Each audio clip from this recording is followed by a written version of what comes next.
My name is Jenise Hiles. I'm from Nashville, Tennessee, and I am a double major in fine art and mechanical engineering.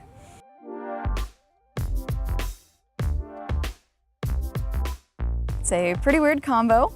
Most people don't expect it, but when I was in high school, I was sort of looking at, what I was passionate about, what I really wanted to do. I knew what I was passionate about, and that was art. And I was also passionate about science, and I just couldn't picture my life without either one of them. I said to myself, okay, well, I want to get an art degree, and I want to get a degree in something scientific where I can get my hands dirty, but where I can also learn a lot more about math and science and stay rooted in that.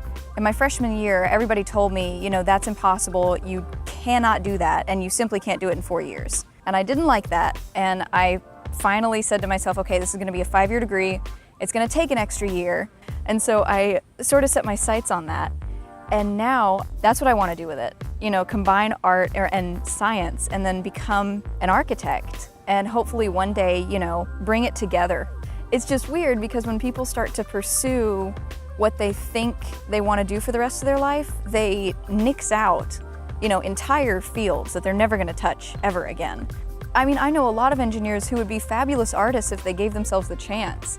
And it's the same way with artists. A lot of them are really scientifically minded and they're fantastic with geometry and they just don't believe they ever could, so they don't.